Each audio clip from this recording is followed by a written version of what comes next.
बिभीषणाला सांगितलं, बिभीषण प्रभू रामचंद्रांकडे आला, पाय जोडले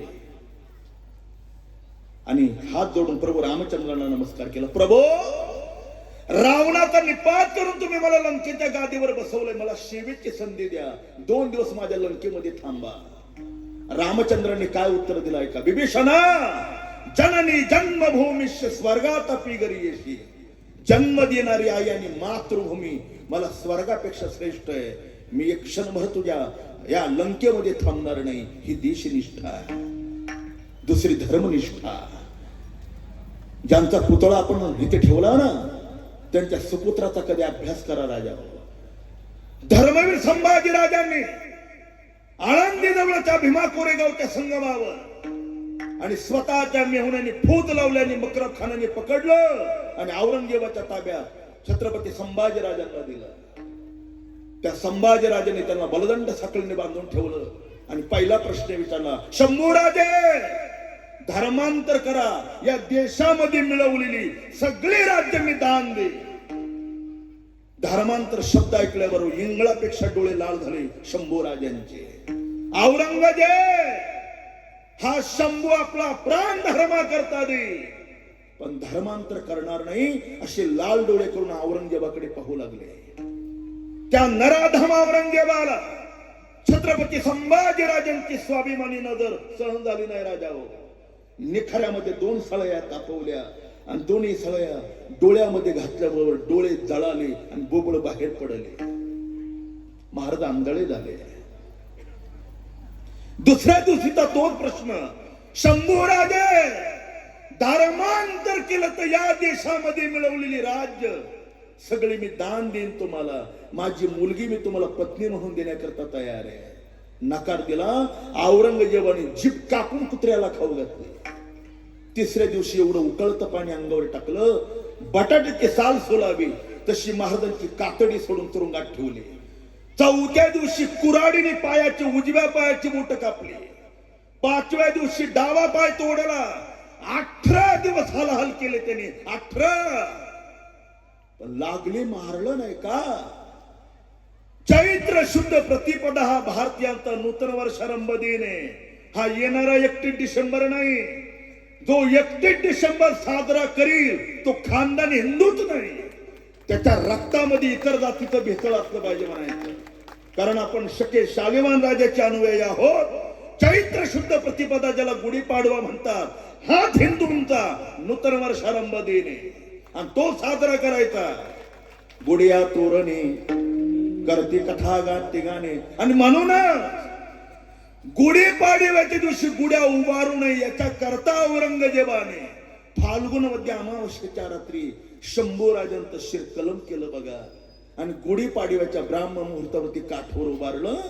शंभू राजाने आपला प्राण धर्मा करता दिला, पण धर्मांतर केलं नाही. या पूर्तीला, या पुतळ्याला त्यालाच हात लावायची योग्यता आहे ज्याची तोंड व्यसनाने बरबटलेली नाहीत. राजावर दारू, मद्यपान, गुटखा खाणाऱ्या मुलांनी या राजाच्या पुतळ्याला हात लावायचा नाही. तो त्या योग्यतेचाही नाही आणि त्या लायकीचा नाही. तुकोबराय सांगतात, धर्माचे पालन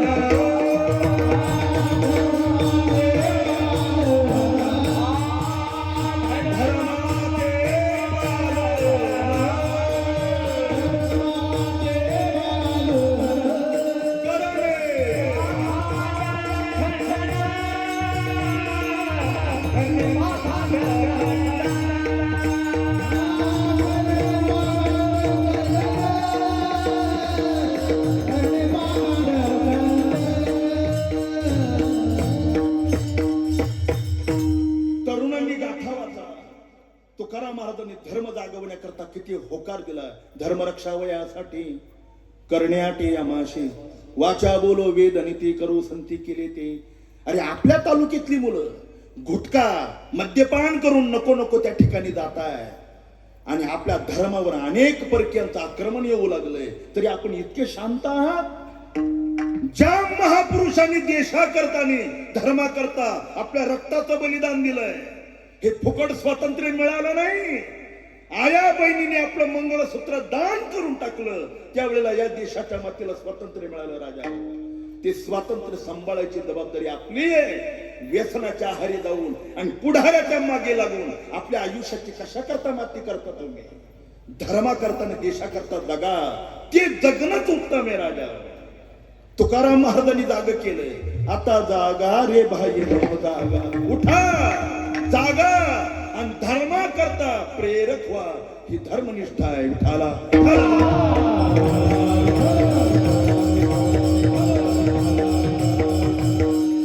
देशनिष्ठा, धर्मनिष्ठा, आता विस्तार नको. नीतिनिष्ठा, जोडोनिया धन उत्तम व्यवहार,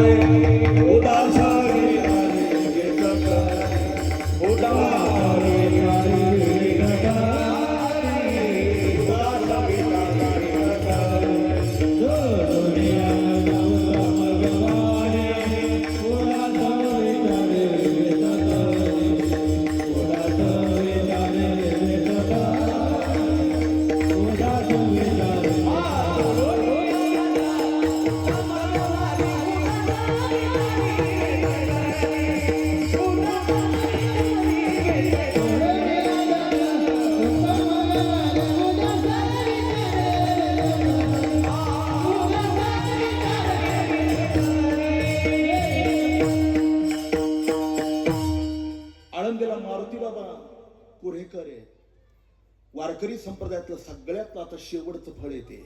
त्यांचं एक वाक्य सांगतो. मारुती बाबा नेहमी सांगतात, जीवनातली सगळी मूल्य गेली तरी जाऊ द्या, पण जीवनातला प्रामाणिकपणा जाऊ देऊ नका राजा.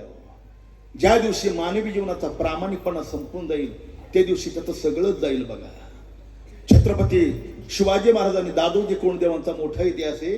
मी त्याच्यात आपला वेळ घालवणार नाही. अध्यात्मनिष्ठा मला ती सांगायची. आपण यात ज्या जिल्ह्यात जन्माला आलो त्या जिल्ह्यामध्ये ग्रंथराज ज्ञानेश्वरी जन्माला आले. ज्या तालुक्यात जन्माला आलो त्या तालुक्याला नळोबरांच्या अशी देणे का सगळ्या जगाचा मालक पंढरीनाथ हात जोडून नळोबरांच्या पुढे उभे राहिले. आणि नळोबराय मागा म्हणून देव याचना करतात. देवा, अच्छा समर्थाच्या पोटी आपण जन्माला आलेलो आहे. असली माती पारनेर तालुक्याची, ही सामान्य नाही.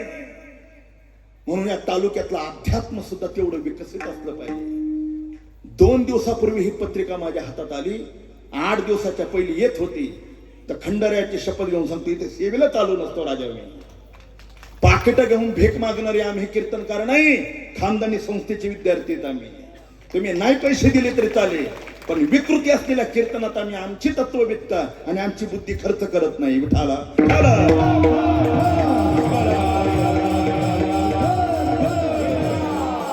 माझ्यामुळे एवढ्या मोठ्या कार्यक्रमाला कलंक लागू नये म्हणून ती लाज राखून मी आलो देवा. पण मला 24 वर्षात एवढंच कळालं का तुमच्या ऐकण्याची योग्यता आणि तुमची लायकी किती आहे. ऐकणं सुद्धा तसलंच असलं पाहिजे देवा. आता 24 वर्ष कीर्तन ऐकून स्वप्नात भूत यायला लागली तर ऐकायचं कशाला? मामासाहेब दांडेकरांचं वाक्य सांगू, जे एसपीचे प्रिन्सिपल झाले. मामा म्हणायचे, काय ऐकावं याच्यापेक्षा काय ऐकू नये. हे ज्या दिवशी श्रोत्यांना चांगलं कळेल ना त्या दिवशी वारकरी संप्रदायावर पुन्हा चांगले दिवस येतील राजा. त्याच्याकरता गाथा ज्ञानेश्वरी वाचा, हरिपाठ साधना करा. जोपर्यंत आपण वैयक्तिक साधना करणार नाही तोपर्यंत अध्यात्मामध्ये काय सामर्थ्य लक्षात येणार नाही. ज्ञानेश्वरी वाचा देवा. हजारो वेळेला सांगितलंय. ज्याला बसून वाचता येत नाही ना त्यांनी मंडपात फिरून वाचा. ज्याला फिरून जमत नाही त्यांनी कोणताही आधार घेऊन वाचा. अहो झोपून वाचा, पण ज्ञानेश्वरी वाचा.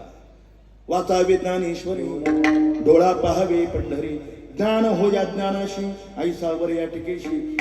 आपण अभ्यास वाच. एक वाक्य सांगू, 750 वर्षात अनेक ग्रंथ जन्माला आले आणि अनेक तत्ववेत्ते जन्माला आले, पण ऐका ज्ञानेश्वरी सारख्या ग्रंथाची हा महिमा असा का 700 वर्षानंतर ज्या ज्ञानेश्वरीचा अक्षर सोडा अक्षरावरचा अनुस्वार बदलण्याची आतापर्यंत कोणाची हिंमत झाली नाही. त्या ग्रंथाचं नाव ज्ञानेश्वरी राजा. 750 वर्षात काय संशोधन आहे महाराज. आम्ही कॉलेज सोडल्यानंतर ती ज्ञानेश्वरी हातात घेतली आणि मग कळालं पारनेर म्हणजे नगर जिल्हा, नाशिक जिल्हा, पुणे जिल्हा आणि मुंबई हे 5 शहर अशी का घरोघर कॅन्सरचे पेशंट आहे सध्या. 75% जर्शा गाईच्या दुधामुळे कॅन्सर होऊ लागलाय राजाओ. केमिकल अन्न पोटात जाऊ लागले, त्याला केमोथेरपी करण्याची पद्धती. ज्ञानोबरांचा 17वा अध्याय काढत ज्ञानेश्वरीचा आणि त्या ओव्या वाचा. ज्ञानोबराय म्हणतात जगातला सगळ्यात विषारी सर्प म्हणजे कोबरा आहे. त्या कोबरा सर्पाच्या विषाचा थेंब घ्यायचा, 40 अंश सेल्सिअस पाण्यामध्ये उकळायचा, त्याच्यावर आयुर्वेदाची मात्रा मारायची आणि त्या विषाचा थेंब कॅन्सर झालेल्या रोग्याच्या बॉडीमध्ये सोडायचा. कोबरा सर्पाच्या विषापासून कॅन्सरचे जंतू मारणं, या प्रक्रियेला केमोथेरपी म्हणतात. ही 750 वर्षापूर्वी ज्ञानोबराय सांगतात राजाओ. आणि ती ज्ञानेश्वरी जवळ असून आपण वाचत नाही. आपल्याला विनोदी कीर्तन ऐकाय वाटतात, मनोरंजन केलेले ऐकावं वाटतं, पण आपल्याला तात्विक चिंतन ऐकावं वाटत नाही. केवढं दैव दुर्विलास देवा आपला हा. अध्यात्मावर प्रेम करा तर देव तुमच्यावर प्रेम करेल. ना तर लाखो रुपये सप्ताहाला जरी घालवले आणि तुमच्या ऐकण्यामध्ये विचारामध्ये जर परिवर्तन होत नसेल तर ते ऐकणंही नाही आणि ती भक्तीही नाही. विठाला विठाला. अध्यात्मनिष्ठा आणि ज्याच्याकरता एवढा उहापोह केला ती भक्तिनिष्ठा आहे. आमा नामाचे चिंतन रामकृष्ण नारायण किंवा निष्ठावंत भाव.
एक वाक्य सांगतो. निष्ठा म्हणजे काय?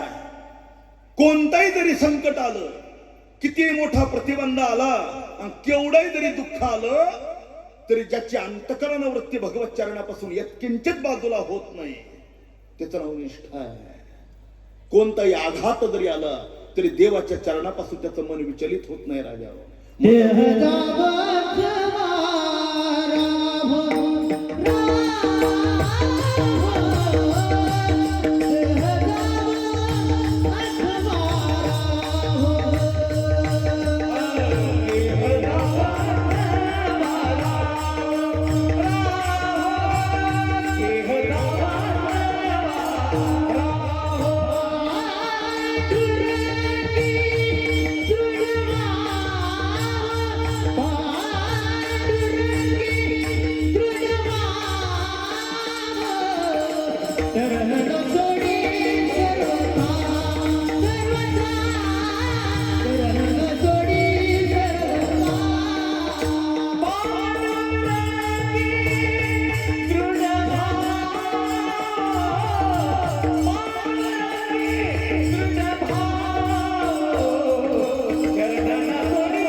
कळण्याकरता छोटासा प्रसंग सांगतो. 100 योजने पार करून मारुतीराय लंकेमध्ये गेले आणि राक्षसनी भगवती सीतामाताला त्रास देताना त्यांनी पाहिल्या. त्यांच्या डोळ्यातच लाली उतरली. रागाने लंका जाळली बघा. न तर सोनं जळत नाही. सोन्याला जेवढा अग्नीचा कस द्याल तेवढं ती चकाकून बाहेर येतं. पण मारुतीराय यांच्या रागाने सोनं सुद्धा जळालं देवा. लंका जळून गेली आणि 100 योजने पार करून त्यांनी उड्डाण मारले आणि रामचंद्रांकडे आले. श्रीराम, माझी आई जनकनंदिनी भगवती सीतामातेला त्या राक्षसीने त्रास देतात, त्या रावणाचा निपात करा. मारुतीरायांच्या आग्रहाने प्रभू रामचंद्राने लंकेवर स्वारी केली. 18 पद्म वानर होते रामचंद्रांचे, 18 पद्म. एक लहान वानर होतं गंधमादन, ते सगळ्यांच्या पुढे युद्धाकरता उभं राहिलं. रावणाने कुंभकर्णाला जाग केलं. आता तो विशाल काय प्राणी होता देवा, त्याची नजर राम सैन्यावर पडली तर समोर फक्त एकच वानर दिसलं, ते अति लहान गंधमादन. कौतुक वाटलं कुंभकर्णाला. जवळ गेला कुंभकर्ण आणि मुठीमध्ये गंधमादनाला पकडलं आणि विचारलं, तुझं नाव? गंधमादन आहे. इथे कशाला आला? रामाने राक्षस वंशाचा नाश करायचं ठरवलंय, मी त्यांना खारीचा वाटा म्हणून मदत करण्याकरता आलोय. कौतुक वाटलं कुंभकर्णाला. एवढंच वानर आहे आणि ती युद्धा करता आलंय. वेड्या, तुझा प्राण माझ्या हातात आहे बघ. रामाचा सेवक म्हणू नको, मला दया येते तुझी. तो रावणाचा सेवक म्हण, तुला प्राणदान देतो. काय निष्ठा असेल महाराज भगवत भक्ताची. आपला प्राण त्याच्या हातात आहे. त्या कुंभकर्णाला सांगितलं, कुंभकर्ण, रावणाचा म्हणून जगण्यापेक्षा श्रीरामाचा म्हणून मरण्यात आनंद आहे, पण मी बदलणार नाही. ही वारकरी संप्रदायातल्या साधनेची निष्ठा आहे. ही निष्ठा आहे. आता डॉक्टरने सांगितलं माळ काढून टाकली, असे नमुने किती सापडतील आपल्याला. त्याला काय निष्ठा म्हणतात? ती मराठीमध्ये एक म्हणे आपल्या पारनेर तालुक्यात, शेंडी तुटो वा पारुंबी तुटो. या निश्चयाने परमार्थात राहावं लागतं, त्याचाच परमार्थ आहे. विठाला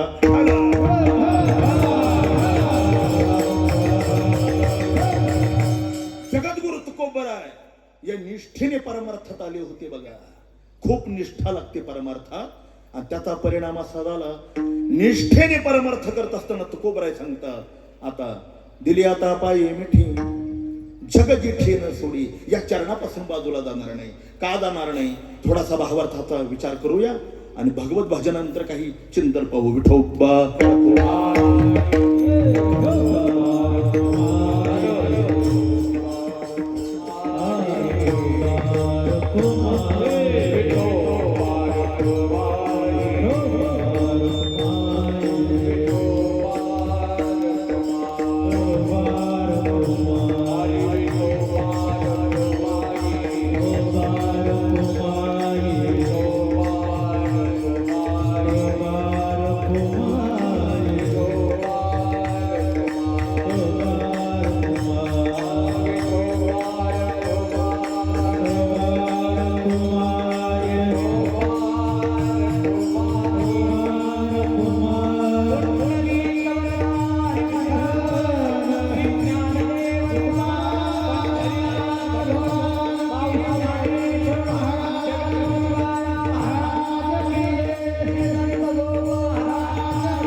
मी देवाच्या चरणापासून बाजूला जाणार नाही. का जाणार नाही? देवाच्या चरणाचा 1-2 महिमे सांगतो आणि दुसऱ्या चरणाकडे येतो. देवाच्या चरणाचा पहिला महिमा आहे, जी गंगा समग्र जगाचं पाप क्षालन करते, ती पवित्र हिमालयातली गंगा देवाच्या डाव्या पायाच्या डाव्या अंगठ्यात विराजमान आहे. भीमानी चंद्रभागा तुझे चरणीची गंगा. देवाच्या डाव्या पायाचं जर दर्शन घेतलं तर त्याला गंगा स्नानाचं पुण्य मिळतं आणि समग्र पापाचं क्षालन होतं. हा देवाच्या पायाचा पहिला महिमा आहे. दुसरा महिमा आहे, देवाच्या चरणामध्ये वैभव लक्ष्मीचा वास आहे. प्रत्यक्षात महाराजांच्या चरणात विराजमान आहे. असा एक काळ होता आपल्या महाराष्ट्रात, लग्नाला मुलगा उपवर झाला का मुलाचे वडील मुलाला घेऊन मुलगी पाहण्याकरता जायचे. आता जायचं एवढं लांबून का बोललो, अलीकडची मुलं बापाला हा त्रासच होऊ देत नाही. आपुली आपण करा सोडव. एक काळ महाराष्ट्रात असा होता, लग्नाला मुलगा उपवर झाला का मुलाचे वडील मुलीच्या घरी जायचे, तिच्या बापाला सांगायचे मुलीचे पाय धुवा पुसायचे नाही, लक्ष्मीपूजन करायचंय. फरशांची व्यवस्था नव्हती राजावर. सारवलेल्या जमिनीवर मुलीच्या ओल्या पायाचे ठसे पडले का ठशातून कळायचं मुलगी सुलक्षणी का कशी आहे. आता कोणाच्या पायाचे ठसे कसे आहेत कीर्तनात सांगून उगा एखाद्यावर अन्याय व्हायचा. लोक घरी जाऊन बायकोला दम देतील, दाखव पाय दाखव. महाराजांनी सांगितले पाय दाखव. मी देवाची सांगतो, ध्वजांकुश वृद्ध रेखा दोन्ही पायी पद्म देखा. पंढरपूरला या, देवाच्या उजव्या पायावर ध्वज आणि अंकुशी दोन सामुद्रिक आहे. देवाच्या डाव्या पायावर वृद्ध रेषा दोन आडव्या रेषा आहेत, त्याला वृद्ध रेषा म्हणतात, आणि दोन पद्म आहेत. तिथं पाहायला मिळालं नाही तर आळंदीला या, ज्ञानोबरांच्या कीर्तन मंडपामध्ये पद्मासन घातलेला ज्ञानेश्वर महाराजांचा फोटो आहे बघा. ज्ञानोबर आहे प्रत्यक्षात पांडुरंगाचे अवतार असल्यामुळे ज्ञानोबरांच्या उजव्या पायावर ध्वज अंकुश आणि डाव्या पायावर वृद्ध रेषा पद्म, चार सामुद्रिक आहे. हे चार सामुद्रिक ज्याच्या पायामध्ये तिथे लक्ष्मीचा वास आहे. ती पाय धुवावयाची आदैवा पात्र झाली. आणि शेवटचं सांगतो, अभिमान घालवण्याचं सामर्थ्य जर कुठं असेल तर देवाच्या पायात आहे. सगळ्यात मोठा शत्रू आपला कोण असेल तर अभिमान आहे. एथाडवावया आले दोष वैरी थोपटिले तया माझी पहिले देहंकार. ज्ञानोबराय सांगतात, जगात सगळ्यात मोठा शत्रू जर कोणता असेल आपला तर तो अहंकार आहे. आणि त्याला घालवायचा असेल तर देवाच्या चरणाचा आश्रय केल्याशिवाय पर्याय नाही. 700 वर्षापूर्वी सोलापूर जिल्ह्यामध्ये महाराष्ट्रात पंढरपूर तालुक्यामध्ये मंगळवेढा नावाचं गाव आहे. या मंगळवेढा गावाला श्यामा नावाची एक वेश्या झाली, श्यामा. आणि त्या श्यामा नावाच्या वेश्येला एकुलती एक मुलगी होती, तिचं नाव होतं कान्हो पात्रा. महिपती महाराजांनी तिचं वर्णन केलंय. तिने पानाचा विडा जर तोंडात टाकला तर तो घशात दिसत होता. इतकी सुवर्ण आणि सुंदर कोमल अशी कान्हो पात्रा साहेब होत्या. मग प्रकार असा आहे, योग्यतेपेक्षा धन, लायकीपेक्षा सत्ता आणि अधिकारापेक्षा सौंदर्य मिळालं का माणसाला उन्मत्तपणा निर्माण होतो. राजा तो कोणी असला तरी, म्हणून योग्यतेपेक्षा धन नसलं पाहिजे. माणसं रस्ता सोडून बाजूला जातात. अधिकारापेक्षा सत्ता नसावी, ना तर हुकुमशाही जन्माला येते. आणि लायकीपेक्षा सौंदर्य नसलं पाहिजे, ना तर अभिमानाचा गड्डा जन्माला येतो. राजा काय कोणास ठाऊक, पण कान्होपात्राय साहेबांना तोच अभिमान झाला. तिने शपथ घेतली होती, माझ्या इतका सुंदर पुरुष जर मला मिळाला तर मी विवाह करणार, ना तर कुमारी राहणार पण लग्न करणार नाही. आता तिच्या इतका पुरुष सुंदर आणायचं कुठून? 35 वर्षाचं वय लोटून गेलं तिचं. पण योग बघा, कार्तिकी एकादशीची महावारी जवळ आली. पंढरपूरच्या वारकरी खांद्यावर पताका पडशा टाळ मृदंगाच्या गजरामध्ये पंढरपुराकडे येऊ लागले. आणि मंगळवेढ्याच्या वेशीजवळ कान्होपात्रेचं घर होतं. तिने ते टाळ मृदंग भजन वारकऱ्यांचं नाचणं पाहिलं, तिला भावाविष तयार झाला. वेश्याची मुलगी असताना ती जवळ आली. बाबा एवढ्या आनंदाने नाचत कुठे निघाला? पंढरपूरला. तिथं काय? तेथे देवोबा दिसे समचरणाची शोभा. तिने प्रश्नच विचारला, तुम्ही एवढ्या आनंदाने नाचत नाचत त्याच्या भेटीला निघाला, तो सुंदर आहे का? कान्होपात्रेला प्रश्न विचारला. वारकऱ्यांनी कपाळाला हात लावला. वेडे यदा आदित्यगतं तेजो जगत भास येते केलं, ज्याच्या स्वतःच्या प्रकाशाने सूर्यप्रकाशित होतोय. पांडुरंग कांती दिव्य तेज धडकती, रत्नतिळ फाकती प्रभा, अगणी तलावन्य तेज पुंजाळले, न वर्णवे तिथेची शोभा. आता त्या सौंदर्याचं वर्णन तिने ऐकलं. कान्होपात्र वेडी झाली. महाराज ती वेडी झाली. मला भेटायचं त्यांना. वारकऱ्यांनी म्हणलं मग चल भेटायला. एकादशीला पंढरपूरला आली कान्होपात्रा वारकऱ्यांबरोबर. चंद्रभागेचं स्नान केलं आणि वारकऱ्यांबरोबर दर्शनाला आली. तिला धक्काच बसला. तो सुंदर आहे, सुकुमार आहे, राजस आहे, आणि त्याला पाहिलं तर ते कोळशापेक्षा काळा आहे. अरे याला का सौंदर्य म्हणतात? ठाईचा ती काळा अनादी बहु काळा, म्हणून वेदा काळा लावी लागे माय. त्याचं ते कोळशासारखं काळं रूप पाहिलं तिने. तिला रागच आला. महाराज ती आहे तशी मंडपाच्या बाहेर गेली. नामदेव महाराजांनी हात धरला. कान्होपात्रे, अगं तू रावळात येऊन मागे का चालली? तुम्ही खोटं बोलले म्हणाले. मला फसवून तुम्ही रावळात आणलंय. त्याच्या सौंदर्याचं तुम्ही वर्णन केलं, पण तो काळा आहे, मी नाही त्याचं दर्शन घेणार. नामदेवरांची वाणी होती महाराज ती, ए कान्होपात्रे, अगं त्याच्या चरणावर डोकं ठेवू नको ग, पण जवळ आली निदान हात जोडशील का नाही? नामदेव महाराजांच्या वाणीचा परिणाम झाला कान्होपात्रेवर आणि बाहेर टाकलेला पाऊल तिने आत घेतला आणि नामदेव महाराजांनी पांडुरंगाला विनंती केली, पांडुरंगा, कान्होपात्रेला तुझ्या खऱ्या स्वरूपाच्या दर्शनाची गरज आहे. हे बघ, तिला जर दर्शन दिलं नाही ना तर ती नावं ठेवील आणि जग जाहीर बोंब मारेल का ज्याच्या दर्शनाला आले लोक फसवून इथं आणले जातात. तो काळा आहे, तुला खऱ्या दर्शनाची गरज आहे, दर्शन दे. कान्होपात्रेने काय केलं बघा, आपलं मस्तक देवाच्या पायावर टेकवलं नाही, मग आपला उजवा हात पांडुरंगाच्या डाव्या पायावर ठेवला. हाताचा पायाला स्पर्श झाला आणि भगवान हसले आणि सांगितलं, ए कान्होपात्रे, अगं तुलाच काय, सगळ्या जगाला सौंदर्य प्रदान करणारा मी जगाचा मालक आहे. तुला पाहायचं का मी किती सुंदर आहे? तिला दाखविण्याकरता म्हणून कान्होपात्रेने जी बोट देवाच्या पायावर ठेवली ती तशीच पायात बुडाली. आपण आजही पहा, पांडुरंगाच्या डाव्या पायाला जो खोलगा पडलेला आहे तो कान्होपात्र आईसाहेबांच्या बोटाच्या स्पर्शाने झालेला खंड आहे. आणि मग धक्का बसला तिला आणि तिने मनात विचार केला, ज्याच्या पायामध्ये एवढं सौंदर्य आहे, एवढा तो सुकुमार आहे, त्याचा चेहरा कसा असेल. म्हणून कान्होपात्रेची नजर पांडुरंगाकडे गेली आणि त्याला पाहिल्याबरोबर आपला प्राणच तिने चरणाजवळ देऊन, देवाला पाहिला तर जग पाहायचं नाही, त्याचे तर सुंदर कोणी नाही.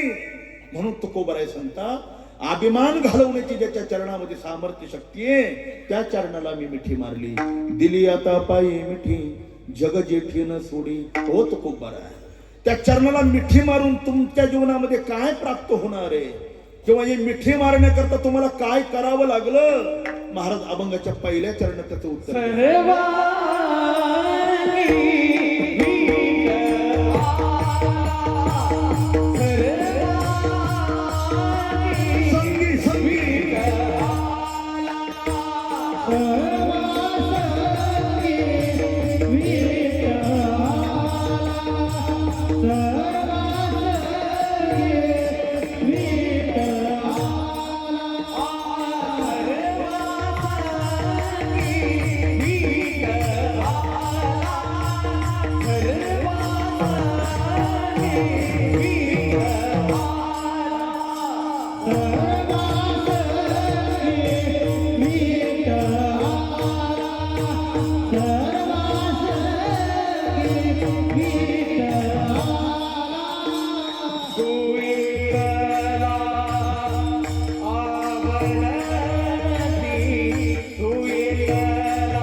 सर्वस्व मुकावं लागलं. सर्वसंगी विटाला. जगातले जेवढे संघ आहे त्या संसाराच्या संघाविषयी आता अंतकरण विटून गेलं बघा. संसाराला विटता आलं पाहिजे. जो संसाराला विटला तोच देवाच्या प्राप्तीचा अधिकारी बघा. महाराज सांगतात सर्वसंगी विटाला तू एकला आवडसे. आता देवाला सोडून दुसरा मी कोणावर प्रेम करत नाही. देवाकडे जाणारी माणसं दोन प्रकारची आहे. एक गरजेने देवाकडे जाणारा वर्ग आहे, दुसरा प्रेमाने देवाकडे जाणारा वर्ग आहे. गरजेने देवाकडे जाण्यापेक्षा प्रेमाने देवाकडे जा. का? गरज संपणार आहे, प्रेम संपत नाही राजा. कठीण समय येता कोण कामास येतो, गरज संपून जाते. पण गरजेपेक्षा देवाला प्रेमाने आल्यानंतर अधिक आवडतं. गरजेने तर जा, तुकोबराय सांगता पडता जड भारी, दाशी आठवावा हरे. महाराजांचा स्वतःचा प्रसंग आहे. ज्या वेळेला खळखळ उकळलेलं पाणी शोभा कासरच्या पत्नीने अंगावर टाकल्यानंतर ज्या वेळेला अंगाचा दहा झाला ना, त्यावेळेला तुकोबरायने देवाला हात मारलेले. जळे माझे काया लागला धावरे केशवा माय बापा. किंवा दुसरा एक छोटासा प्रसंग सांगेल, त्याच्यात वेळ घालवत नाही. पांडव जुगार खेळले आणि जुगारामध्ये सगळं हरवलं बघा. महाभारत सांगतं ज्याला भिकारी व्हायचे त्याने दोन गोष्टी करा. कोणत्या दोन? दारू प्यान जुगार खेळा, आपोआप दारिद्र्य घर चालवून येईल. पांडव जुगार खेळले, राज्य गेलं, भाऊ गेले, संपत्ती गेली. द्रौपदी ऐसेपणाला लावल्या. द्रौपदी कौरवांनी जिंकली, ती दाशी झाली कौरवांची. आणि दुर्योधनाने सांगितलं दुःशासना, द्रौपदी महाराणी नाही आता, ती दाशी. तिच्या विणीला धराने उडत उडत उडत तिला सभेत आण. दुःशासन गेला आणि द्रौपदी आई साहेबांच्या वेणीला तिने हात लावला. ती विनंती करत होती, दुःशासना, तुझ्या थोरल्या भावाची पत्नी मी तुला आई समान आहे, माझ्या अंगाला हात लावू नको.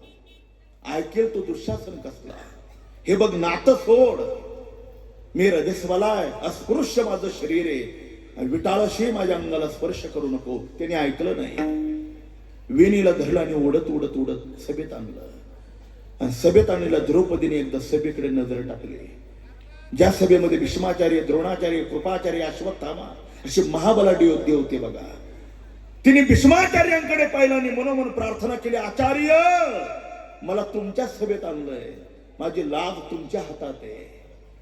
भीष्मांनी द्रौपदीकडे पाहिल्याबरोबर अशी खाली नजर केली, तिच्या नजरेला नजर लावली नाही आणि नजरेने संकेत केला, द्रौपदी या दुर्योधनाचं अन्न खाऊन मी मिंदा झालोय, म्हणून याच्यावर हात उगारू शकत नाही. अन्न हे कोणाचं खायचं नाही बघा. ज्ञानोबराय सांगतात, जैसा घेपे आहार धातू तैसाची हो. जसं जेवण खाल तशी बुद्धी होती देवा. क्षमा मागून एक वाक्य बोलू, ढाब्याचं अन्न खाण्याचा परिणाम कलियुगातली मुलं बिघडण्याचं पहिलं कारण तेच राजावर. ढाब्याचा काळाचा प्रकार आहे. किंवा ज्ञानोबराय सांगतात, राजांना महर्ती तेजा. किती पुढाऱ्यात सोन्याच्या ताटातलं अन्न असेल तर खायचं नाही, आता पारमार्थिक माणसाच्या साधनेची माती झाल्याशिवाय राहत नाही. विठाला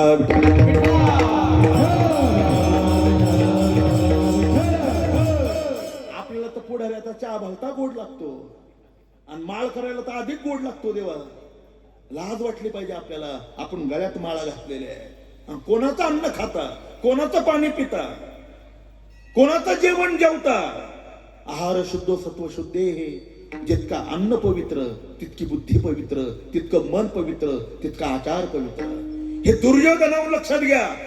या दुर्योधनाचं अन्न भीष्माचार्यांनी खाल्लं आणि पापाला प्रतिसाद द्यावा लागला. तर मारताना देवाने सुद्धा भीष्मांचा विचार केला नाही. हे द्रौपदी मी तुला मदत करू शकत नाही. द्रौपदीने विचार केला, यांचं सोडा. देव अग्नी ब्राह्मणाच्या साक्षरीने मी 5 मालकांबरोबर लग्न लावलंय. माझे 5 पती आहे, ती माझ्या लाजेचं लक्षण करतील म्हणून धर्माकडे पाहिलं. त्यांनी मदत केली नाही, भीमाने मदत केली नाही, अर्जुनाने मदत केली नाही. ज्या वेळेला 5 पांडव मदत करत नाही, मग द्रौपदीला कळालं, ज्या वेळेला संकट समयाला जग कामाला येत नाही ना, त्यावेळेला फक्त जनार्दनच कामाला येतो बघा. आणि मग तिने हाक मारली, कोठे गुंतला शेद्वार,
उपाशी द्वारकेच्या राया, वेळ का सकयाला वेला.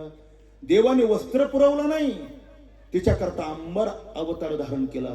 वस्त्रहरणे वस्त्रे कशी झाली माऊली. हे गरजेने देवाच कदा नाही, पण गरजेपेक्षा प्रेमाने देवाकडे जर गेला तर भगवान संतुष्ट होता. तुकोबराय सांगतात संसाराचा निराश केला आणि प्रेमाने फक्त देवाकडे पाहिलं. तो एकला आवडशी, देवाशिवाय या जगात आता आम्हाला दुसरं काही आवडत नाही. तो मज व्हावा, तो मज व्हावा, वेळोवेळा व्हावा पांडुरंग. तुकोबराय देवाला आपलंस केल्यानंतर त्याच्या चरणाला मिठी मारली, मग त्यांनी तुमच्यावर काही उपकार केला का?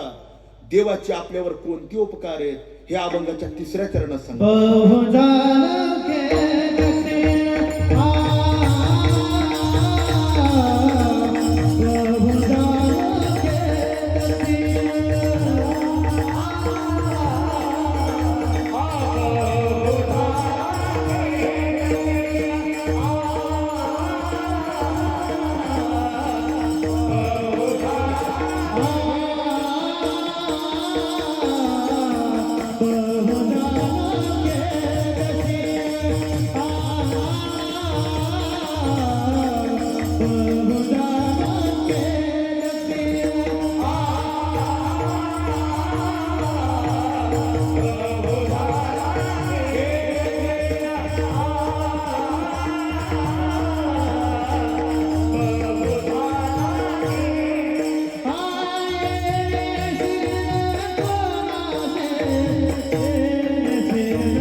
संसारामध्ये खूप खेद म्हणजे दुःखी झालो आणि शिन म्हणजे शिनलो. मी सांगायची गरज नाही, या संसाराने आतापर्यंत कोणाला समाधान दिलं नाही, फक्त दुःखच दिलं. बघा येण्यामध्ये भोगविल्या खाणी मागाशी आपलं प्रमाण झालंय. दुःखाशिवाय काही मिळालं नाही, पण देवाचा स्वीकार केला आणि दुःखच नाहीच झालं. एक वाक्य सांगू, ज्याने देवाला स्वीकारलं ना त्याच्या स्वप्नात सुद्धा दुःख येत नाही. बघा स्वप्नी कोणी दुःखी न देखे डोळा, किंवा दुःख ते कैशी नाही स्वप्नाशी, भुक्ती मुक्ती झाल्या कामारीच्या दाशी, त्याचे वर मतवा मापाशी, सुखे राहिलाशी प्रेमाची. महाराज सांगतात ज्या संसाराने दुःख दिलं होतं पण देवाची शरणांगती केली, देवाचा स्वीकार केला, बहु झालो खेदक्षीण येणे शिन तो नाशी. देवाच्या जवळ आलो आणि सगळ्या शिनाचा नाश झाला. भाग गेला शिन गेला, अवघात झाला आनंद. पण त्याच्याकरता त्याला स्वीकारावं लागतं. एकच प्रसंग सांगतो आणि थांबतो. ज्या उत्तरेकडे भगवत भक्त होऊन गेले, ज्यांचं नाव बिल्ब मंगळ, ज्यांना नंतर सुरदास म्हणू लागले. सुरदास तारुण्यात होते तोपर्यंत अति कामांध होते. देवा अति कामांध. त्यांचं लग्न झालं आणि 15 दिवसात त्यांची पत्नी त्यांना न विचारताना सहज माहेरी गेली. दिवसभर आपली पत्नी कुठे गेली माहित नाही म्हणून काय वाटलं नाही. संध्याकाळी घरी आले, लक्षात आलं आपली पत्नी माहेरी गेली. मन सैर बहिर झालं. धो पाऊस पडतोय. गावाच्या बाहेर नदी ओसंडून वाहते आणि नदीच्या पलीकडच्या तीराला सासरवाडीचं ठिकाण आहे.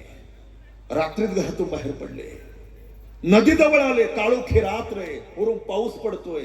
पलीकडे जाण्याकरता नाव नाही, होडी नाही, जाणार कसं? थोडा वेळ इकडे तिकडे पाहिलं. एक लाकडी ओंडका वाहून आल्यासारखं त्यांना दिसलं. त्याच्यावर बसले, पलीकडे गेले. तो लाकडी ओंडका नव्हता, एका मेलेल्या प्राण्याचं प्रेत होतं. ते प्रेत फुगलं होतं. त्या प्रेतावर बसून ते पलीकडे गेले. छोटू नाना म्हणायचे, कामातुरा नामना भयम न लग्या. कामातुर माणसाला भित्यानी लाज वाटत नाही, पलीकडच्या तीराला गेल्यानंतर सासरवाडीचं ठिकाण माहित होतं, तिथं गेले. रात्री दरवाजा लावला होता, बाहेर घराच्या कोणीच नाही. आता वर जायचं कसं? घराच्या भोवतानी फिरत असताना एक दोरीसारखी लोंबकळणारी वस्तू दिसली. तिला पकडलं, गच्चीत गेले आणि पत्नीची गच्चीतच भेट झाली. तिला तर धक्काच बसला. अहो, एवढ्या अंधाऱ्या रात्री नदी पार करू मी जर तुमच्याकरता दरवाजा उघडला नाही तर तुम्ही वर आले कसे काय? त्यांनी सांगितलं, काय वेडी ग तू, तुझं माझ्यावर इतकं प्रेम आहे, मी येणार हे तुला कळालं म्हणून तू जो दोर माझ्या करता सोडला होता ना, त्या दोराला पकडून मी वर आलो. मी आणि तुमच्या करता दोर कधी सोडला? म्हणून दोघांनी वाकून खाली पाहिलं तर जिवंत लोंबकळणाऱ्या सर्पाला पकडून ते वर गेले होते. देवा, ते दृश्य पत्नीने पाहिलं, धक्काच बसला. आणि काय वाक्य वापरलं बघा. अहो, माझ्या नासक्या तुसक्या शरीरावर एवढं प्रेम करता की नदी ओलांडून आणि जिवंत सर्पाला पकडून वर आला. याच्यात अर्ध प्रेम जरी देवावर केलं असतं तो उभा राहून तुमच्यावर कृपा केली असती. अंतकरणच पेटलं देवा. एक सांगू, पेटणाऱ्या माणसांमध्ये 3 प्रकार आहे. एक कापुराच्या जातीचा, एक गौरीच्या जातीचा आणि एक शेणाच्या जातीचा. कापुराला आग लावल्यानंतर किती वर्षांनी पेटतो? वर्ष क्षणात. कापुराचे वाती. काही माणसं कापुराच्या जातीचे. सध्या जिवंत उदाहरण पाहायचं, साधक हृदय संजीवनी गुरुवर्य डॉक्टर नारायण महाराज जाधव म्हणजे जिवंत जळणारा कापुरे राजा होतो. आनंद आश्रम स्वामींनी एकच वाक्य सांगितलं, ए नारायणा, अरे अनेक जन्म संसार केलाय, एक जन्म देवा करता समर्पण कर. देती डॉक्टर की सोडून. अहो, चालू दवाखाना मोकळा फेकून दिला तर परत माघारी येत नाही, संसाराकडे पुन्हा पाहिलं नाही. याचं नाव ओरिजिनल साधू आहे महाराज. झडझडोनी वहिला निघ, वायला निघ नाही, वहिला निघ. ये भक्तीचे वाटे लाग, ज्या पावशी अवगंग निज धाम माझे. कीर्तनात असं पेटता आलं पाहिजे. हा कापुराच्या जातीचा आहे. दुसऱ्या गौरीच्या जातीचा आहे. गौरी लगेच पेटत नाही, अशी धुमसून पेट घेते. साप्ता आला का पेटला, काला झाला का विजला. पण बरे कधीतरी पेटतोय निदान. शेण पेटत नाही, पेटवणाऱ्यालाच विजवत आहे. चांगल्या चांगल्या परमार्थ करणाऱ्या माणसाला मधी पाय घालून त्यांचा परमार्थ बाजूला करणारे काय कमी लोक आहेत? शेणाच्या जातीचे. महाराज सूरदास कापुराच्या जातीचे होते. बायकोचं वाक्य हृदयाला लागलं, विचार केला, धिक्कार आहे आपल्या जीवनाचा.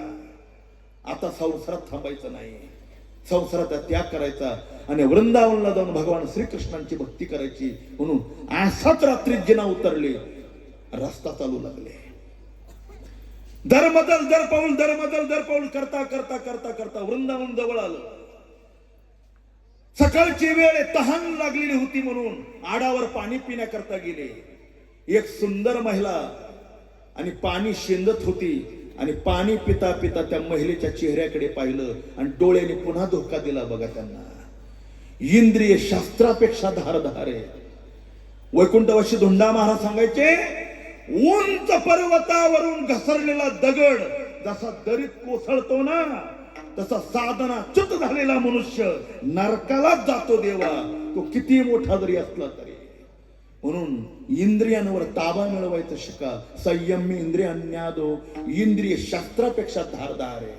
डोळ्याने धक्का दिला आणि त्या मुलीच्या पाठीमागेच निघाले. तिच्या लक्षात आलं, या माणसाची नजर विकृत आहे. डोळे कळतात, कामी नजर आहे का सात्विक नजर आहे का तमोगुणी नजर आहे, हे डोळ्यावरून माणसाचं कळतं. माणसं कळण्याकरता ज्ञानोबराय 2 उपाय सांगतात. झाड जाणी जे फुले, माणूस जाणी जे बोले, भोगे जाणी जे केले पूर्वजन्मीचे. एक तर बोलण्यावरून माणूस तरी कळतो, नाहीतर पाहण्यावरून तरी मनुष्य कळतो. त्या बाईच्या लक्षात आलं मनुष्य वेडा आहे. ती धावत धावत घरी आली, आपल्या मालकाला विनंती केली, अहो एक विकृत विचाराचा मनुष्य माझ्या मागे मागे आलाय, त्याला थांबवा तरी. घर मालक शांत स्वभावाचा होता. दरवाजात आला आणि सूरदासाला विचारलं, काय पाहिजे तुम्हाला?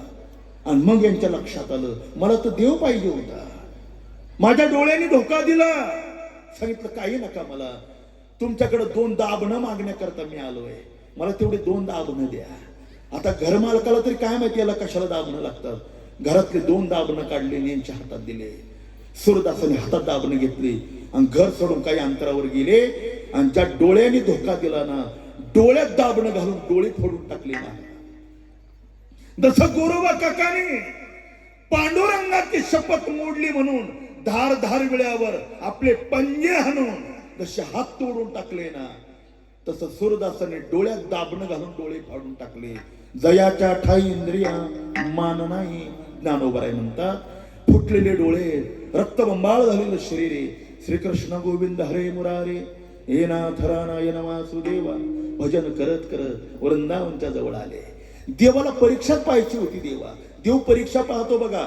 आंधळे फुटलेले डोळे होते तरी देवाने मायावी कोरडी विहीर तयार केली आणि सूरदास भजन करत करत निघाले. आता तर विहिरीत पडणार.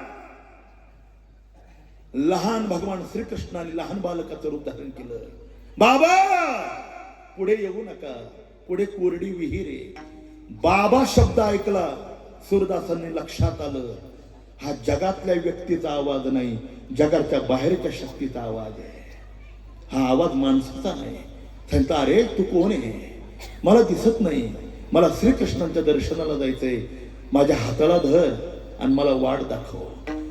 देव हात धरायला आला, पण आंधळी माणसं बोलती हुशार राहतात. देवा ती आपला हात दुसऱ्याच्या हातात कधीच देत नाही. तुमच्या जवळ कोणी आंधळ असेल तर त्याला विचारा. बायकोच्या हातात देत नाही तर तुमच्या हातात काय देईन? त्याचा विश्वास नसतो बुवा. सूरदासाने आपला हात त्याच्या हातात दिला नाही, मग देवाचा असा पक्का पकडला आणि हात देवाचा पकडला. रस्त्याला लावला देवाने. बाबा 2 पावलावर वृंदावन आणि कृष्णाचं मंदिर आहे, आता मला सोडा. त्यांनी काय सोडायला धरला होता? पक्का हात पकडला महाराज सूरदासांनी. हात सोडायला तयार नाही. हात सुटावा म्हणून देवाने असा झटका मारला आणि सूरदासांच्या लक्षात आला हा देव आहे. सूरदासाने काय वाक्य वापरलाय का? अरे मांग छुडावत जात है बिबल जानके मोही, हृदय से जब जाओगे सबल म्हणून गातो. अरे हाताला धक्का मारून निघून जातो, याच्यात कसला पुरुषार्थ आहे? ए देवा माझ्या हृदयातून जाऊन दाखव, मग मी तुला बलवान समजे. एकदा का भगवत भक्ताने त्याला हृदयात ठेवलं ना, हृदयबंदी खाना केला, आत विठ्ठल कुंडीला साठविला हरी, जिही हृदय मंदिरी त्याची सरली येरथार, झाला सफल व्यापार. असा देव कोंडून ठेवला आणि त्याचं आकर्षण अभंगाचं शेवटचं चरण.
माझ्या जीवनातलं एकच ध्येय आता बस.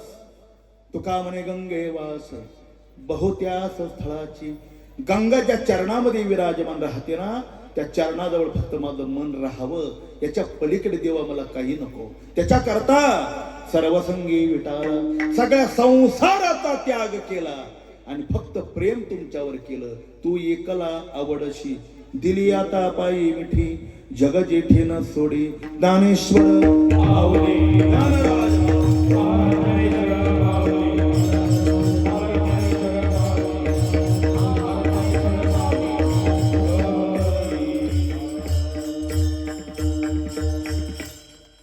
सर्वसंगी विटाला तू एकला आवडशी दिली आता